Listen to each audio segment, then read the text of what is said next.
Hey everybody, welcome to my channel, Do Ministry Gaming, and today we're going to be talking about the Path of Exile Blight League mechanic. So as you map, you're going to come across Sister Cassia here, who is the primary NPC for the mechanic, and she is standing beside this yellow sphere-looking contraption called the Ichor Pump. So to begin the encounter, it's very simple. All you have to do is click on the pump. This mechanic is essentially tower defense. What you're going to see when I engage with the encounter is that enemies will start to spawn far away from these portals, and they'll start to path towards this pump, which has a health bar called durability. And then when they make it to the pump, they'll start damaging it and try to destroy it, and your goal is to prevent them from destroying it.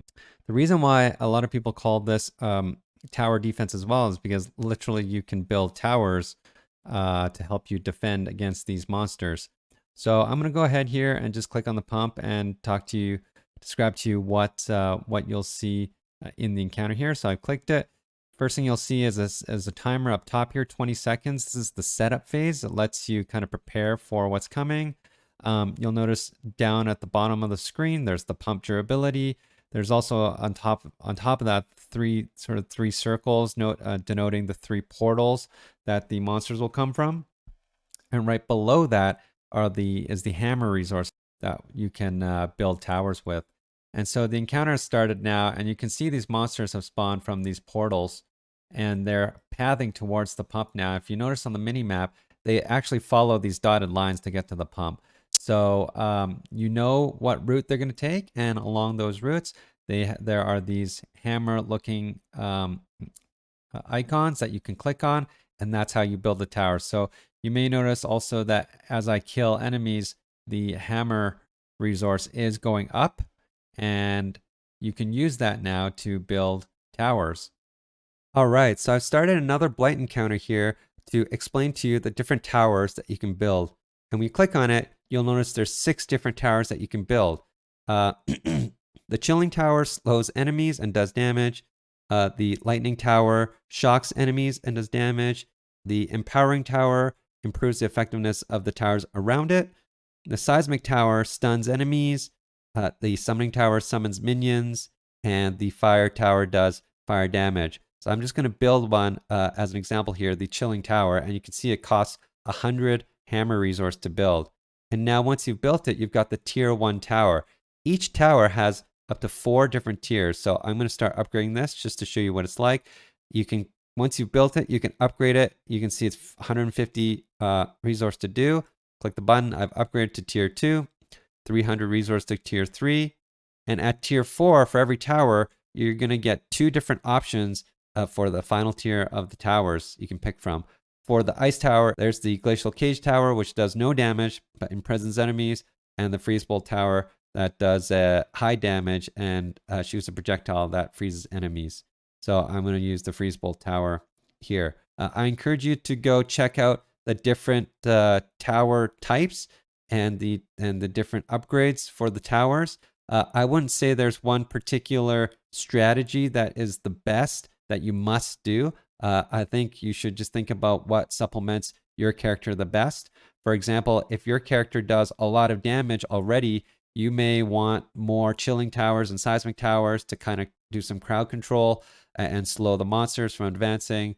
But if you're the other way around, maybe you have a lot of utility, but you're lacking a little bit of damage, maybe the Fire Towers are the ones that you want to focus on. So I encourage you to go check out the different types that will supplement your character the best. So once you've completed a Blight encounter, every portal that was spawning monsters that you were able to fully clear, regardless of whether you actually successfully defended the pump or not, is going to spawn a set of random rewards. And now at the end of the encounter, all you have to do is take the time to go around the map and loot all of the chests. So specific to Blight encounters, you'll also find these drops called oils. There's a number of different types of oils. As you can see here, there's already 3 different types on the ground. There's the amber oil, verdant oil, and sepia oil. And I'll show you in a sec here what they are used for. All right, I'm going to show you what you can do now with the oil drops that are specific to the Blight encounters. What I've got open here is a Blight stash tab. It is a premium stash tab, which makes things a lot easier to organize. But by no means do you need this or any of this to work. Now across the top 2 rows are the different types of oils that can drop in the Blight encounters. There are 13 different types, from the lowest tier oils being the clear oil and the sepia oil on the top left, to the highest tier oils being silver oil, and there's even one more called the golden oil that's a tier above that. Now there's three things that you can do with the oils, which are called anointments. And you can do anointments either through the stash tab, or if you don't have it, come talk to Sister Cassia and click anoint items. So the first thing you can do is anoint your amulet with enchantment that gives you a notable passive from the passive tree. Now, if you don't know what a notable passive is, it is any one of these skills that have a little orange circle around them. It's not the big ones. It's all these little ones that are spread out across the tree. For example, the Path of the Warrior, which is what I will be anointing to my amulet now. Now, in order to do so, go to the anoint items, put your amulet in, and there's 3 slots for oils in, and each notable passive has its own recipe. So for example, if I put in 3 amber oils, I can anoint Path of the Warrior, that notable passive I just showed you, to my amulet now. Now, every notable has a different recipe, and as you can imagine, the stronger notables will have more rare oils in its recipe, like golden oils. Some of them take even 2 golden oils, but I'll just show you an example here to anoint Path of the Warrior onto my amulet. It's 3 amber oils. I click the anoint, and now it says allocates Path of the Warrior on your amulet. So when you wear this amulet, you will also gain the notable Path of the Warrior.